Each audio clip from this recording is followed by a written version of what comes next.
Hello, everybody. Happy Wednesday from the Podcast Daily. We are back again with a stock watch, and it is going to be the mid-season version. Do you know why, Bill? Because it's the middle of the season. Oh, there it is. Ohio State is 6-0.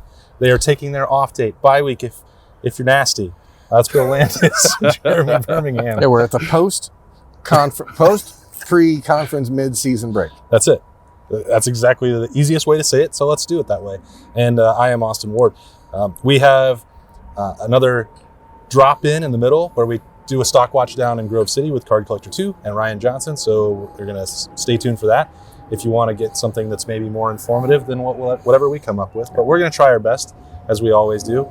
So should we go? Who do you want to go first? We're going to surprise release that next Thursday at noon. That's right. Yeah. So I get to go first? Yeah, go ahead. Do you want to? Okay. You're wearing sunglasses. That's because we know it's stock up because he doesn't do anything else. I have very sensitive eyeballs. Let's go with stock up for Michael Hall. Okay. You guys let me go first. I'm going to take the one that is easiest. When a guy plays 7 snaps and hits the quarterback 4 times, I don't care if they all counted. Are they going to write this on his tombstone? I mean, 7-snap game. It's a crazy thing to watch because it felt like he was on the field the entire game because no one should make that many plays if they haven't been on the field the entire game. Right. So like when you watch it and we had heard from one of the other defensive players on the team that he was talking about he wanted to go get Chase Young's record because the 4 sacks of the game is the Ohio State record.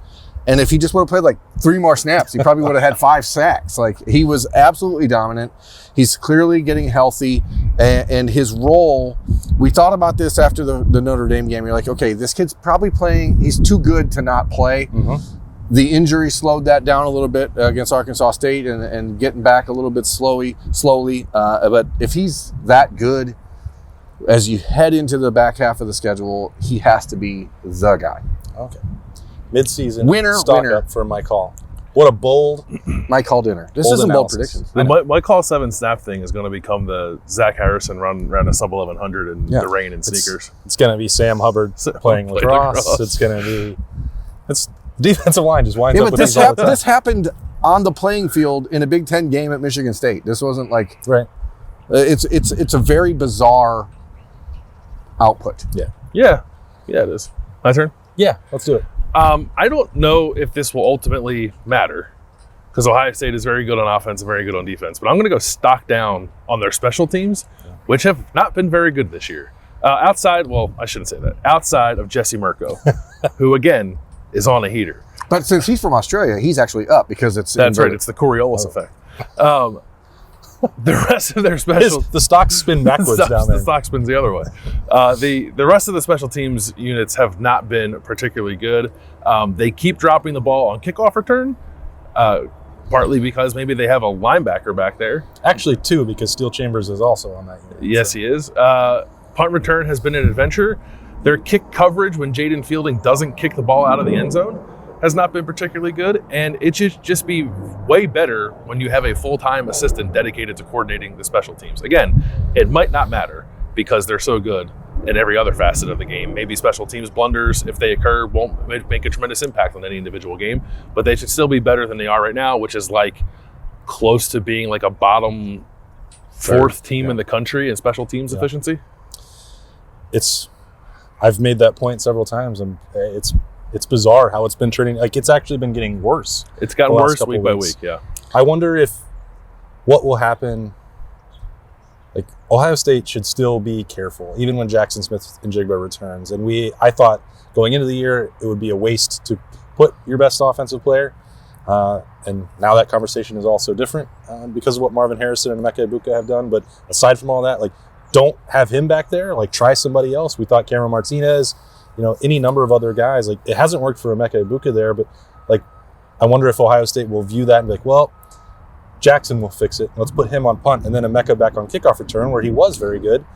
Maybe that will be something they look at later in the year for tougher games. I don't know, because it's hard to rationalize, and I've been saying this now for 8 years, how a team with this much talent and this much focus on playing good special teams can struggle to this level. I don't understand it. There's just some perplexing decisions. Like Saturday against Michigan State, when they scored their final touchdown, Ohio State obviously sent the return team out there, and Emeka Ibuka was back there with 5 minutes to go in the fourth quarter, just to catch it, I guess, because it's just a weird thing. We've talked about this in the Wisconsin game, the rewatch of the Wisconsin game a few weeks ago, where I said like it started to get a little leaky in that game, and it has gotten worse since. And I don't know if it's injury related because you lose a lot of special teams, primary guys when your depth gets dinged up, especially at corner and safety, where you got a lot of those guys out there. But it does just feel like they're not. I don't know if they're not expecting guys to return kicks and then they do and it's a surprise, but could be part of it. Like you just are. It just doesn't seem to be clicking. Okay, for midseason, taking it as six whole games, I thought this would happen, but to see it validated on the field for a stock that's way, way up, that's Tommy Eichenberg and Steel Chambers and the rebirth renaissance of the Silver Bullets at linebacker for Ohio State. These guys are playing at just an obscenely high level. There's been just steady consistency. Tommy Eichenberg started the year at a high level, and he stayed there. Steel Chambers, I think, is getting better week after week and getting more comfortable, more confident, more consistent with his tackles. And then the two of those guys are just, you don't have to take them off the field. And that, for Steel specifically, that wasn't necessarily the case a couple weeks ago. Ooh, B's on your back now. Where Cody Simon was continuing to play, and he had a couple good moments, but not to the level where this version of Steel Chambers is at. So where those two are really, really performing in a way that opens up everything for Jim Knowles. And I think he's a great coach. That's part of it.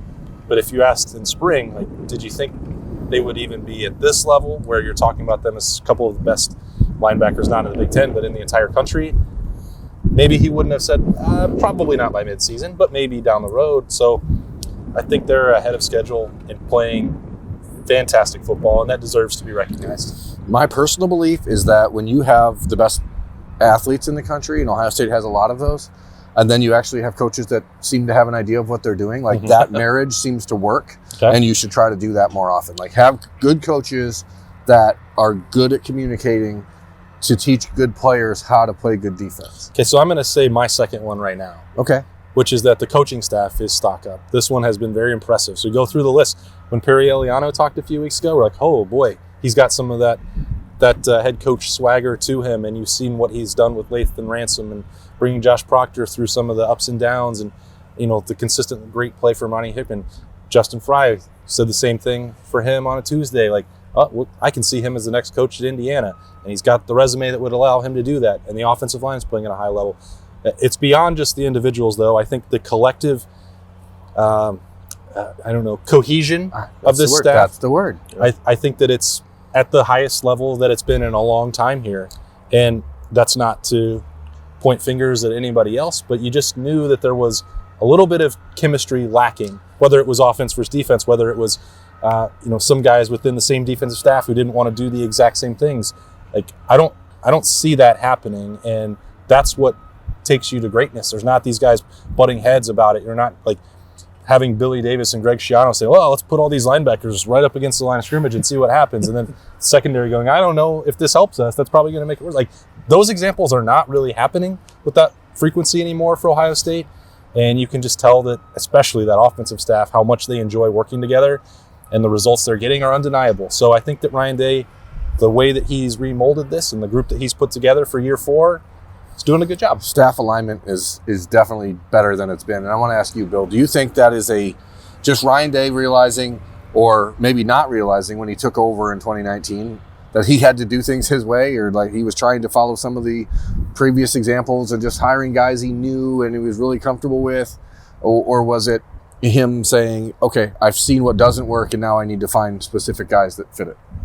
Both, but I think there was a pivot away from I don't know if you want to call it like urban guys or like Ohio State guys or whatever. Like I know Tim Walton is a former player here, but I wouldn't really count him in that. Like I think he did feel like he had to branch out on his own a little bit. And he worked some personal connections with Justin Fry, but then he also just went out and got the best defensive coordinator available and Jim Knowles, and had no connection to Perry Eliano, but he went and got the guy that coached the Thorpe Award winner last year. So I thought it was a much more aggressive approach to filling out the staff than he had taken previously. Maybe other when he first started to revamp the defensive staff, but since then I did not find his moves particularly aggressive until this most recent offseason, where it felt like he was kind of taking it on himself and putting his own spin on things, which maybe he hadn't done before. But I think we had this conversation like when he took over, and people would ask us questions about what the staff was going to look like, who he would retain, who would stay, and it was at that time really more focused on guys like Mickey Marotti and Mark Piantoni. Like, are they going to lose some of the stuff that Urban had built?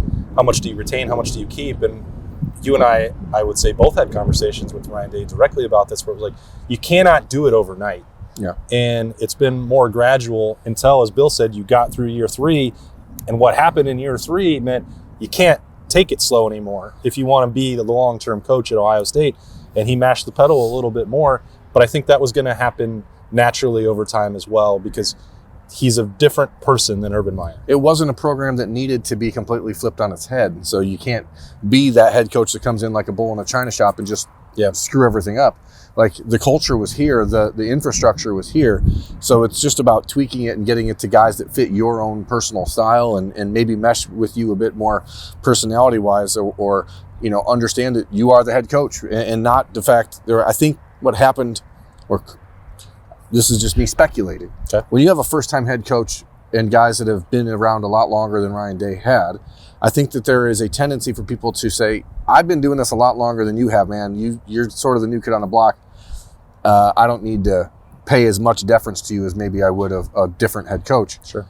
I think Ryan Day's earned the respect now of the guys in this building, players and coaches, and it just seems like it's a much natural flow. So got it. Let's go to a break. Let's go. You're not going to. No. You're just going to save him. Okay, fine. We're going to save him. We're going to throw it down to Grove City. We're going to magically transport there and change clothes, and then we'll be right back here to complete the rest of the stopwatch. All right, hey everybody, we're back in Grove City again with Card Collector 2 at Card Collector 2 Sports Cards with Card Collector 2 also. His name is Ryan. Do you think we should call you Ryan or just Card Collector? I was gonna say Ryan Johnson. Yeah. Jesus, Berm. I should have done this with Bill again. For God's sake, we're gonna take a break from the rest of the stock watch to do the Card Collector 2 specific version. He's got some more stuff to show us, and he's pretty happy that Ohio State is 6-0. Yes, very, very happy.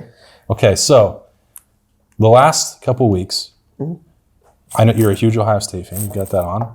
We've been watching, and then there are players on the rise. As a fan, who has been impressing you most now that we're at the halfway mark, 6-0 for the Buckeyes? And is that different than who you might be watching with your business hat on for who you need to start collecting? Because some of these guys are now in current sets that are released. Yeah, I think from a fan perspective, Tommy is probably one of the guys that stands out the most, right? Tommy Eichenberg.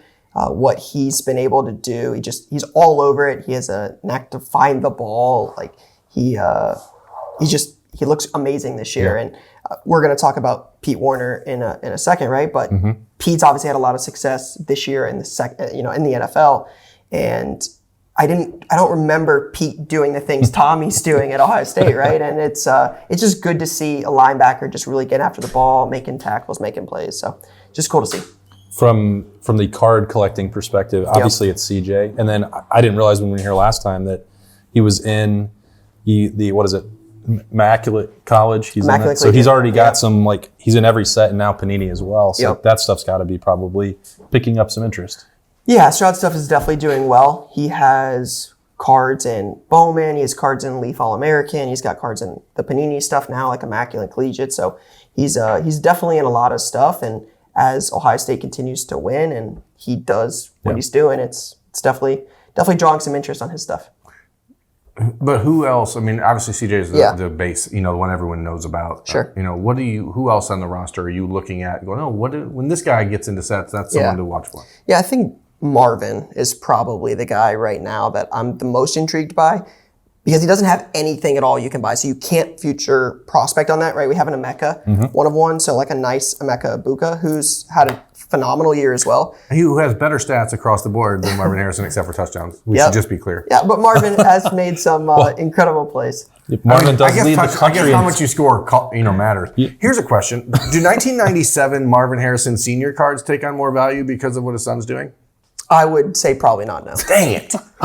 Yeah. You got a bunch of those? Got a slew of those in the basement. Well, they're probably, he is still a Hall of Famer, so that true. probably is worth something. But I think that's what also adds to Marvin's card potential in the future, right? Marvin Harrison Jr. is that his dad was so successful. He looks really good in Ohio State, playing for Ohio State. So, and the fact that he doesn't have anything at all now, when he comes out and when he is in the NFL, I would imagine he will be another one of the Buckeyes that hopefully has success at the next level. Our first dual patch of Marvin Sr. That's and gonna Marvin be in Jr. there is for going to sure. be a banger. Very cool. Imagine if he goes to the Colts. So this is the Emeka Ibuka that he was talking about. One of one was that prismatic gold. That's out of Leaf Metal Draft. Yep. And when we talk about the NFL Buckeyes, and you mentioned this, Ryan, so you've picked up a few new Pete Warners for your collection to keep that linebacker theme going.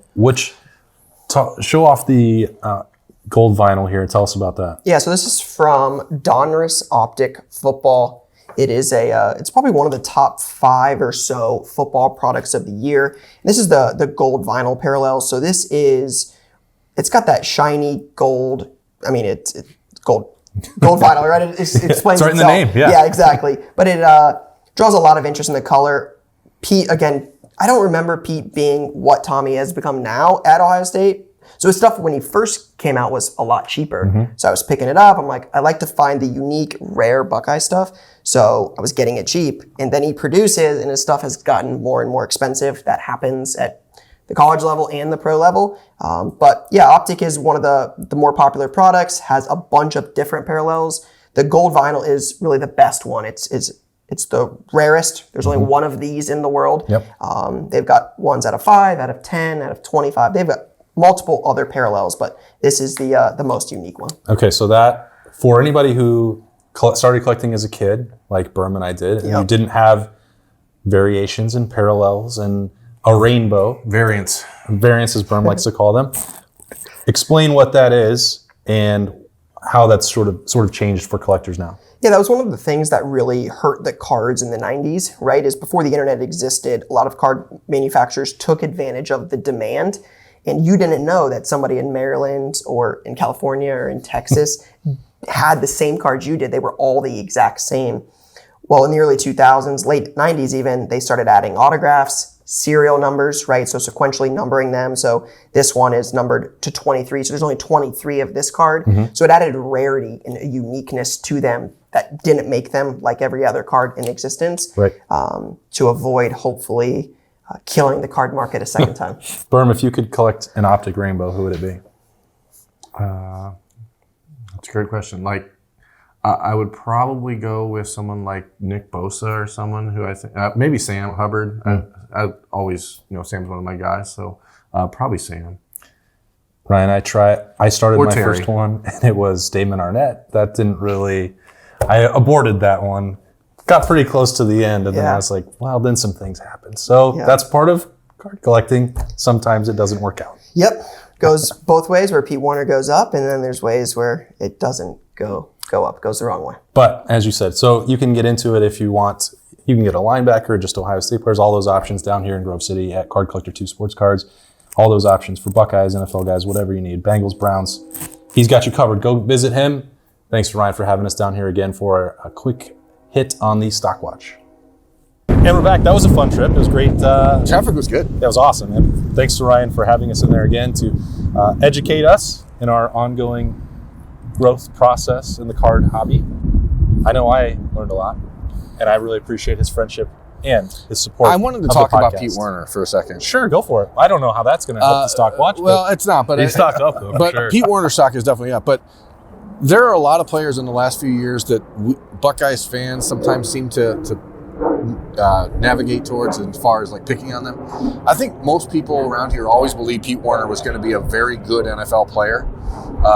He was also a very good college player. Yeah, like his last season at Ohio State was really, really excellent. So it's not a surprise, I guess, to see what's happening with him. Just like it's not a surprise to see Lathan Ransom, whose stock is way up. Man, when did he realize he wanted to do that as a segue out of the previous segment? His brain is always working. Stock watch up, I think burn. Lathan Ransom, he was a top 5 safety coming out of high school from Arizona, a kid that people really liked in his freshman year in 2020, got some important reps, obviously played okay last year, whole defense stunk, so it wasn't a big deal that he was out of place in some instances. Yeah. Breaks the leg in the Rose Bowl, that could be like a career-ending injury, and now he's just back playing better football than he ever has, and has made it so that I don't think that he can be off the field very much when the starters are in the game at this point, regardless of how good or what type of athletic ceiling Josh Proctor has. I just think that the defense, when you have Ronnie Hickman and Lathan Ransom out there together, is so much better than when they're not, that I think that his stock has to be, he's got to be on the field. He's that guy. Okay. We talked to Justin Fry on Tuesday, and you guys can correct me if I'm wrong, but I believe he was asked about each individual offensive lineman except for Luke Whippler. I think Luke Whippler's name was mentioned, but not in the sense of like, hey, what do you think of Luke Whippler? I called him a weirdo. Yeah. On Snap he's Judgment. a strange cat. I like him. I like him for his strangeness. And Luke is like kind of that guy. Like, I think he gets overlooked a little bit. And honestly, when we talk to him, when we have interviews in here, he's the guy we ask a lot about other people because his answers about his teammates are usually quite good. Yeah. But he's a really good player. So I think his stock is up for sure. And it's this year, but also like I think his career arc is something to appreciate too. Being thrust into the starting job when he didn't expect it, I think he handled that pretty well. There were certainly some ups and downs last year, but I think he's made a ton of progress this year. He's super smart.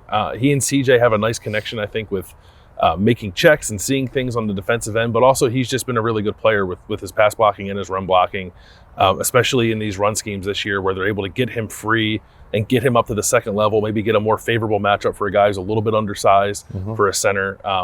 I don't know long-term what he is. I don't know if he's an NFL player because of that size or not, but he reminds me a little bit of Jacoby Bourne, maybe a higher skill level, because this is a guy who was, top 150 recruit. But I want to point him out for how well he's played, because we talk so much about the tackles and whether or not going to be first rounders and how good Donovan Jackson and Matt Jones are. Like Luke Whippler is playing just as well as the other four. I think it was Socrates who once said, as the apex goes, so goes the offensive line. That was Snoop Dogg. Snoop Dogg, damn it.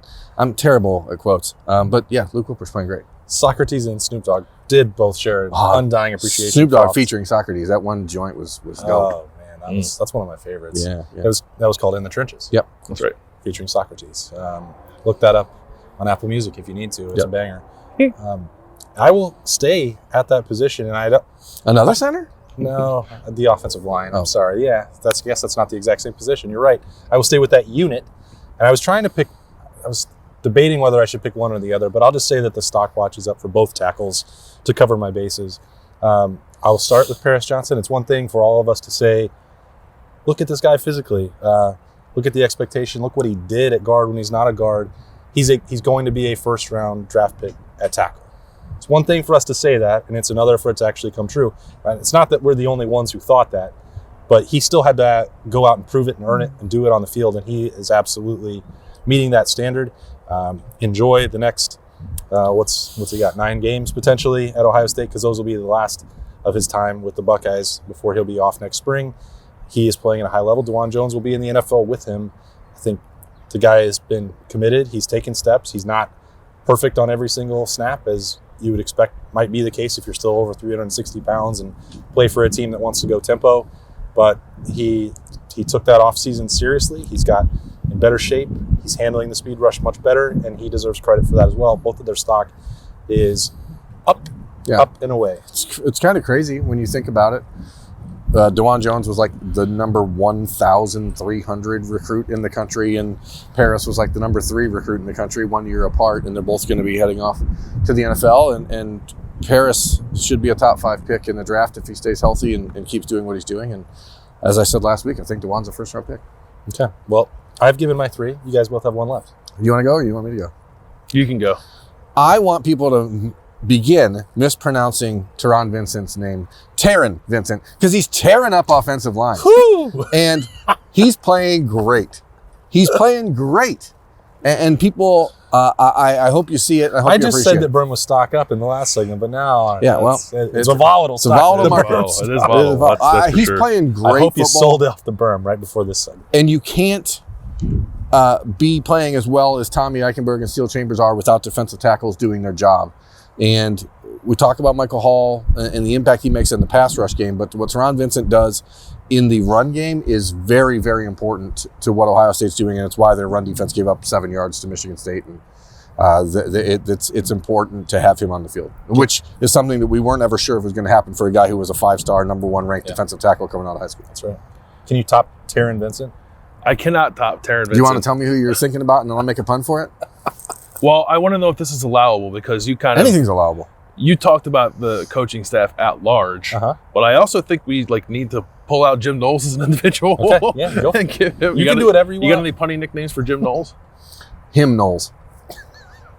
He had one. Make that a T-shirt, America. Turns out he had one. I find it a bit remarkable how quickly this group of players has taken to this defense. I thought it was going to be Deontay Knowles. No. No. Like the defense? No. Him Knowles is better? Him Knowles. Yeah, okay, sorry. Yeah, Go you ahead. should quit while you're Yeah, sorry. I thought this was going to look clunkier than it has looked if you to just this said point. Deontay Knowles. Oh, maybe. That would have worked better. What did I say? Deion says Knowles or something. I don't know. I thought you said Deion Sanders. Yeah, it was like, no. Deion Sanders is playing fine also. I don't know. Maybe In you just his elongate role. it, and I just got it out, and it sounded better off of my tongue than Coach yours. Prime. But you're a big Beyonce guy, though. Oh, yeah, I'm in the D hive. He's in the beehive. He's in a beehive. Wait, let's scratch that one. Don't forget I said it. America, make sure you tell Austin he hope he has a really good time with the D hive. Yeah. Anyway, Jim Knowles is very good. And I'm super impressed with how quickly he's got the defense up to speed. I suppose with that, you should give credit to the guys like he brought with him who are familiar with the scheme. Like guys like Coy McFarland, Macareri. I think there's a third that I'm forgetting. I don't bank all the graduate assistants names in my head, unfortunately. But even Tanner McAllister, I throw in that mix as well. Just super impressive how well they're playing in a brand new scheme. I think even Jim Knowles is pretty surprised by that, but I think it starts with him and his teaching ability and how quickly he was able to pass on his system to these guys. It's been a darn good first half of the season for Ohio State, so it is hard to find things that are really like negative to talk about. So sorry if that seems a little homerish, I guess. Also, America. Stock down on that. Bill, people really want you to say America. That's one of the things I keep getting in the comments on YouTube Lives. America. Yeah, see? So now you know what it sounds like. I will just cut that and drop it into bold predictions from now on. Okay. That way? Yeah. Okay. That way he doesn't have to keep saying it. Well, you're right. I mean, the stock is up for the entire Ohio State program right now. That's why they're 6-0. That's why they've won every single game in lopsided fashion, or at least double-digit fashion, excluding Notre Dame only winning by 12, quote unquote. So, yeah. I mean, we've talked about the cornerbacks. We've talked about the special teams. We've talked about, our desire to see Kyle McCord throw the ball more. But other than that, The press box hot dogs, those are stock down. those are Michigan State media hospitality, I guess that stock is flat because it was already the worst. But to the dirt. other than that, it's been a good year. Dirt stock. Excited to cover another half of the season with these guys and have some more stock watches as we go along. We'll figure out what we're going to do next week because we already did the midseason version, but that's a problem for another day, America. America, why don't you tell us what we should focus on next Wednesday? Yeah, let us know. Give us a shot. That's Bill. That's Berm. I'm Austin. We'll see you tomorrow.